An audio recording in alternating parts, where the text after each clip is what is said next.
सो great. नमस्कार। मैं doctor Vijay Kumar Jadhav, director Aarambh institute of medical admissions and career counselling centre, Chhatrapati Sambhaji Nagar. आप सभी लोगों का स्वागत करता हूं। अभी हमारे ऑल इंडिया के 2 राउंड हो गए हैं और स्टेट का भी सेकेंड राउंड का रिजल्ट लग चुका है।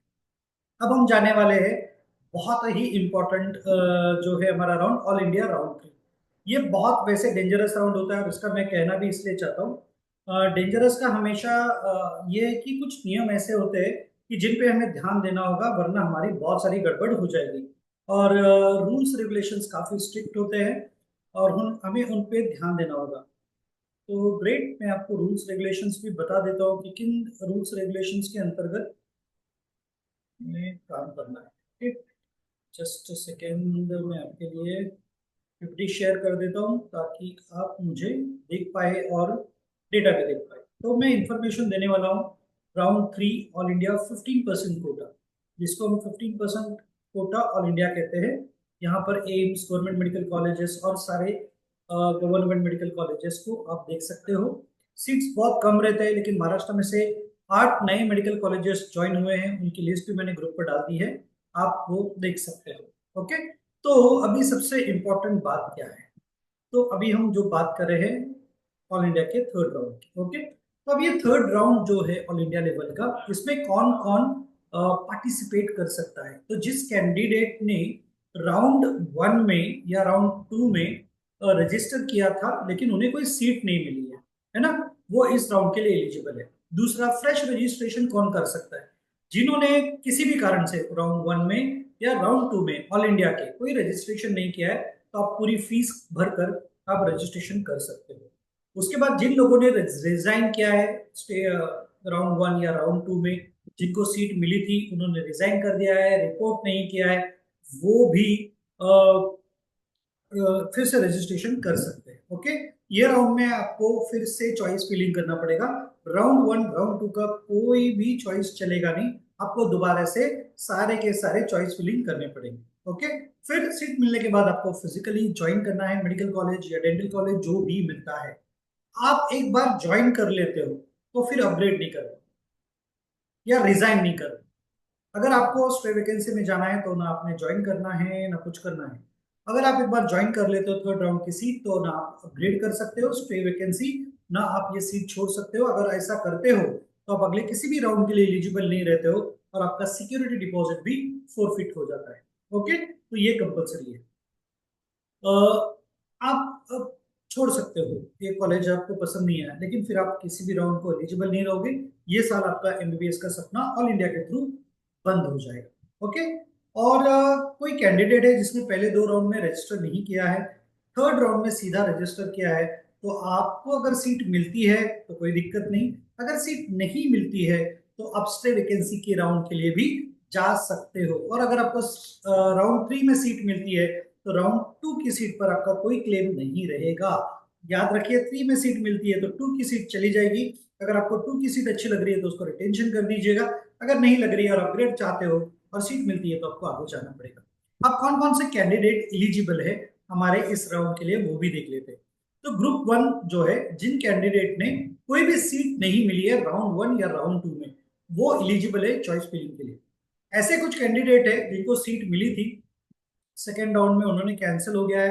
फर्स्ट या सेकेंड राउंड में डॉक्यूमेंट्स बराबर नहीं थे, कैटेगरी चेंज होके आई है, या कुछ ना कुछ डॉक्यूमेंटेशन में प्रॉब्लम हुआ था, इसीलिए वो भी एलिजिबल है, लेकिन आपको रजिस्ट्रेशन करना पड़ेगा। कैंडिडेट जिन्होंने सेकेंड राउंड में मिला था लेकिन अपग्रेडेशन के लिए यस किया था, जिन्होंने रिटेंशन नहीं भरा है अपग्रेडेशन के लिए आए थे, वो भी एलिजिबल है इस राउंड के लिए। चौथी कैटेगरी ऐसी है, सेकेंड राउंड में आपको सीट मिली थी लेकिन आपने ज्वाइन नहीं किया, आपने रिजाइन किया, आप भी दोबारा से रजिस्ट्रेशन कर कर ज्वाइन कर सकते हो, कोई दिक्कत का काम नहीं है। आप कौन से कैंडिडेट एलिजिबल नहीं है? तो वो कैंडिडेट जिनका एलिजिबिलिटी में प्रॉब्लम है, यानी वो आपकी नीट की एलिजिबिलिटी में प्रॉब्लम है, वो नहीं आ सकते। और जो कैंडिडेट ने 1 2 3 कोई भी राउंड में रजिस्टर नहीं किया है, तो वो भी एलिजिबल नहीं है। ओके, थर्ड राउंड में ज्वाइन करने के बाद क्या मैं रिजाइन कर सकता हूँ? नहीं। आपने ज्वाइन करने के बाद ना आप रिजाइन कर सकते हो, ना कॉल छोड़ सकते हो, ना कुछ नहीं।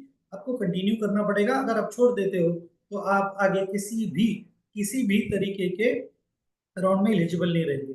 Exercise of choosing, yes, every round आपको चॉइस फिल करना ही पड़ता है। अगर आपको अपग्रेडेड कॉलेज मिला थर्ड राउंड में तो क्या करना पड़ेगा? तो सेकेंड राउंड में जो आपको सीट मिली थी उस कॉलेज में जाना है, वहां से रिलीविंग ऑनलाइन लेटर होता है, रिलीविंग लेटर, वो आपको देंगे, अपने वो रिलीविंग लेटर लेना है और वो कॉलेज से सारे ओरिजिनल डॉक्यूमेंट, डीडी चेक जो भी दिया होगा वो लेकर के राउंड 3 के कॉलेज में जहां पर मिला है आपको वहां पर जाके ज्वाइनिंग देनी है। विदाउट ऑनलाइन रेजिग्नेशन और रिजाइन लेटर आप नहीं कर सकते हो, है ना। अगर आपको सेम कॉलेज में अपग्रेड करके मिला है, कैटेगरी चेंज करके बोलिए या कुछ किसी भी कारण से, तो आपको उसी कॉलेज में रिजाइन करना है, उसी कॉलेज में ज्वाइनिंग देना है। ओके, ये बहुत आसान वाला काम है, कोई दिक्कत का काम है। इसके बाद हमारा जो चौथा राउंड होने वाला है वो है हमारा फाइनल स्टे वैकेंसी राउंड। ये स्पेशल राउंड होता है, यहाँ पर आपको फ्रेश रजिस्ट्रेशन करना पड़ता है, डेटा स्टेट के साथ शेयर किया जाता है। मैं यहाँ पर बहुत इंपॉर्टेंट पॉइंट बताना चाहता हूँ, अगर आपको स्टेट में से, आपकी जो भी स्टेट होगी, स्टेट में से अगर आपको राउंड मिले, सीट मिली है, तो आपको देखना पड़ेगा कि राउंड 3 के लिए आप जाना चाहते हो या नहीं चाहते हो। क्योंकि क्या हो जाएगा, अगर आपको स्टेट में राउंड 2 में सीट मिली है और ऑल इंडिया के राउंड 3 में सीट मिली है, तो शायद वो स्टेट आपको रिजाइन नहीं करने देगा, आपको डॉक्यूमेंट्स नहीं देगा। तो आप आपके स्टेट के अनुसार देख लीजिएगा राउंड 2 में आपको रिजाइन करने का मौका मिलता है या नहीं मिलता है। अगर रिजाइन करने का मौका नहीं मिलेगा तो आप ये स्टेट की सीट नहीं छोड़ पाओगे और ऑल इंडिया की भी सीट चली जाएगी और 10,000 रुपीज सिक्योरिटी डिपॉजिट भी चला जाएगा। राउंड स्टे वैकेंसी जो राउंड है ये ऑनलाइन होगा, डीम्ड यूनिवर्सिटीज और सारे एआईक्यू के लिए। अगर आपको डीम्ड यूनिवर्सिटी की सीट मिलती है तो आपको कंपलसरी ज्वाइन करना पड़ेगा। अगर मैं ये कहूँ कि कोई भी सीट आपको अलॉट होती है राउंड स्टे वैकेंसी में, तो आपको वो ज्वाइन करनी ही पड़ेगी। अगर आप ज्वाइन नहीं करते हो तो आप अगले 1 साल के लिए डीम्ड या एआईक्यू से डी बार हो जाओगे, आप कहीं भी एडमिशन नहीं ले पाओगे। अब कौन से कैंडिडेट स्टे वैकेंसी के लिए एलिजिबल नहीं है? जिन्होंने रजिस्ट्रेशन ही नहीं किया है या स्टे वैकेंसी राउंड के वक्त उनके पास कोई ना कोई सीट है, भले ही वो स्टेट में हो या ऑल इंडिया में हो, वो भी एलिजिबल नहीं है। राउंड 3 में आपने रिपोर्ट ही नहीं किया, कुछ भी गड़बड़ राउंड 3 में किया, तो आपको मौका नहीं मिलेगा और स्टे वैकेंसी के लिए अलग से आपको चॉइस फिलिंग करनी पड़ेगी। तो ये हमारा राउंड 3 के बारे में इंफॉर्मेशन थी ऑल इंडिया की। बड़े बड़े समझदारी के साथ आपको चॉइस फिलिंग करनी है। अगर आपको स्टेट से अच्छा कॉलेज मिला है तो आप राउंड 3 के लिए मत जाइए, और अगर जाना ही चाहते हो तो आप कोशिश करिए कि स्टेट का क्या रूल्स है वो देख लीजिए, उसी के बाद राउंड 3 के लिए जाइए। अगर ज्यादा इंफॉर्मेशन चाहिए तो आप हमें कांटेक्ट करिए, हम आपको डिटेल में बता देंगे कि राउंड 3 के लिए आपको क्या क्या करना है। So thank you very much, take care.